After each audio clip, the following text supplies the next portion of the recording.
Greetings, cosmic explorers. Today, we're kicking off a new series on the foundations of light and sight. In Part 1, The Spark, we're tackling the big question: what the heck is a photon? Buckle up, because we're about to explore particle-wave duality and how it connects to our very own eyes. Let's light this up. First, the fundamental question: what exactly are we dealing with when we study light?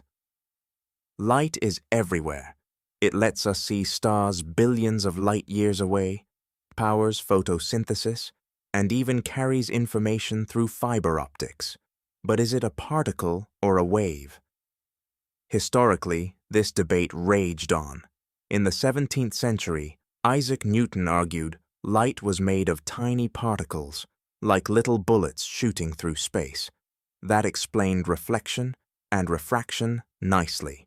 But Christian Huygens countered that light behaves like waves, rippling through a medium called the ether, which better accounted for diffraction and interference. Fast forward to the early 20th century, Albert Einstein enters the scene. In 1905, explaining the photoelectric effect, where light knocks electrons out of metals, Einstein proposed light comes in discrete packets of energy called quanta, or photons. This earned him the Nobel Prize and revolutionized physics. Photons have no mass, travel at the speed of light, about 300,000 kilometers per second, and carry energy based on their frequency. Today, in modern quantum mechanics, we know light isn't just particles or waves, it's both. This is particle-wave duality, a cornerstone of quantum theory that applies to all matter and energy at tiny scales. Let's demystify this with the famous double-slit experiment. Shine light through two narrow slits onto a screen, and you get an interference pattern, bright and dark bands, just like waves overlapping in a pond. That screams wave. But if you detect the light one photon at a time, it hits the screen like particles, building up the same pattern over time. Mind-blowing, right? Even weirder, if you try to measure which slit a photon goes through, the interference vanishes, and it acts purely like particles. So, when does light act like particles?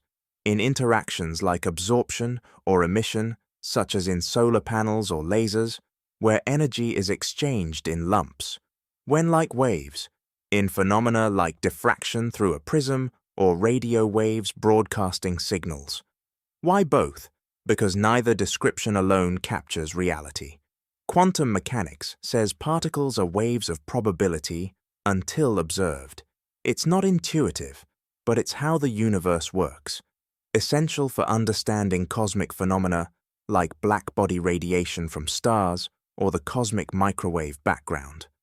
Now let's connect this to us. How do photons trigger vision? Your eye is basically a photon detector.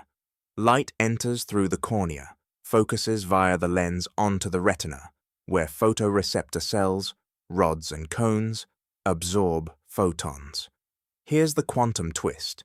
In the retina, a molecule called rhodopsin changes shape when hit by a photon, starting a cascade that sends signals to your brain. This is quantum mechanics in biology.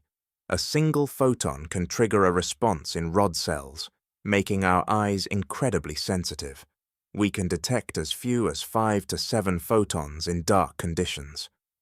Quantum effects like tunneling might even play a role in how efficiently our eyes convert light to signals, linking back to cosmology, where photon detection helps us observe distant galaxies. To ground this mathematically, the energy of a photon is E equals h nu, where h is Planck's constant, 6.626 times 10 to the negative 34 joule-seconds, and nu, pronounced nu, is the frequency, or how fast the light wave oscillates. Wavelength EOL relates by C equals nRL, where c is the speed of light, roughly 300,000 kilometers per second.